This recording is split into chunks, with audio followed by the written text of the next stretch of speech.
بسم اللہ الرحمن الرحیم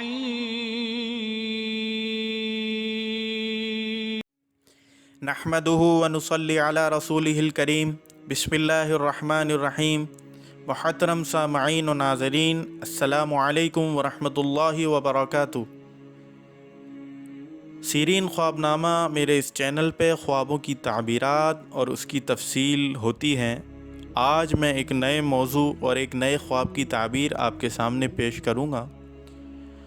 آج کا ہمارا موضوع ہے کہ خواب میں نمک دیکھنا یا نمک سود یا نمک میں ملا ہوئی کوئی چیز دیکھنا، یعنی جس میں نمک ملا ہوا، اس کی تعبیرات حضرت علامہ ابن سیرین اور حضرت جعفر صادق اور دوسرے حضرت جابر مغرب رحمۃ اللہ علیہ نے کیا فرمایا۔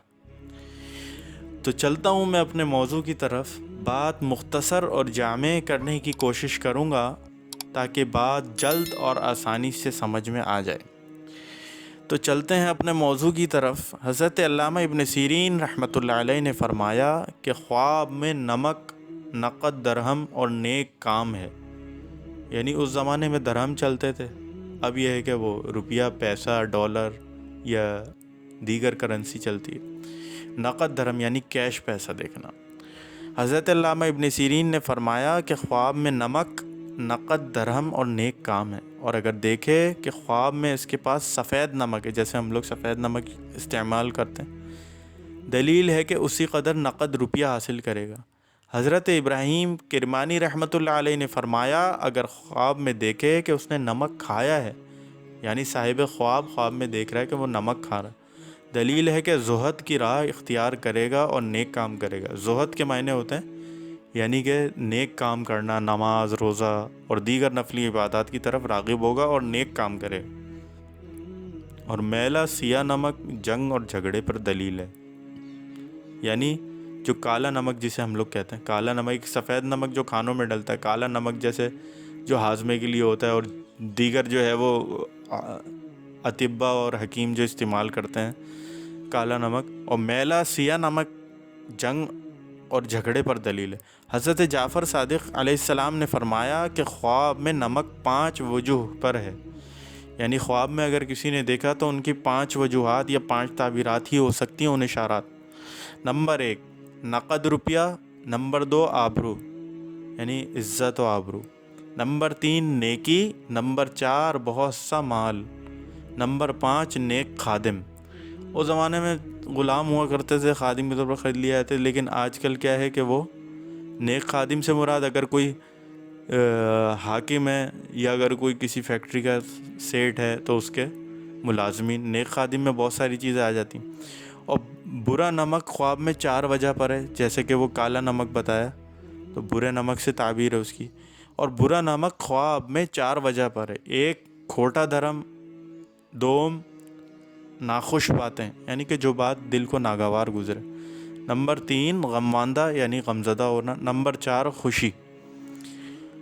نمک سود نمک ملا ہوا، نمک سود نمک ملی ہوئی چیز۔ حضرت علامہ ابن سیرین رحمۃ اللہ علیہ نے فرمایا اگر کوئی خواب میں دیکھے کہ اس نے نمک ملا ہوا فربا گوشت کھایا ہے تو نعمت اور روزی پر دلیل ہے اور میراث پائے گا۔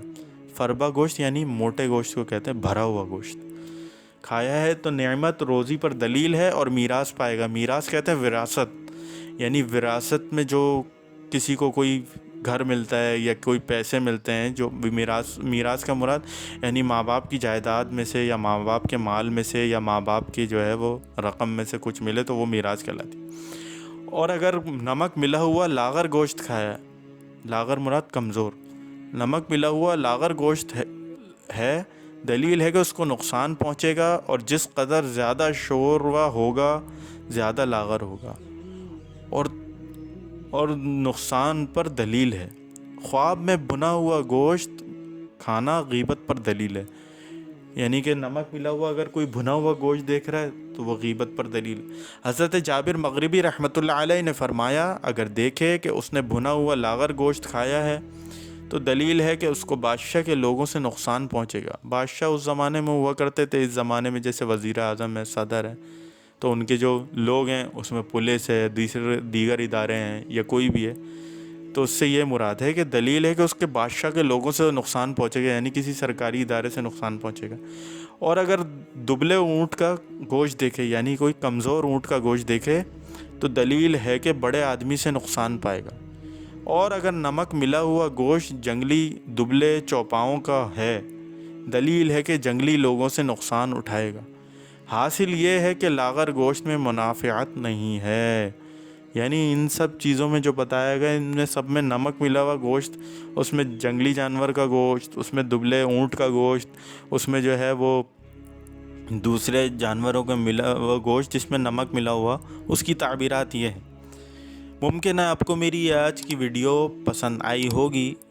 لائک، سبسکرائب، شیئر کیجئے تاکہ میری حوصلہ افزائی ہو سکے اور میں اپنے کام کو اور احسن طریقے سے انجام دے سکوں۔ جزاکم اللہ خیر و احسن جزا۔ السلام علیکم ورحمۃ اللہ وبرکاتہ۔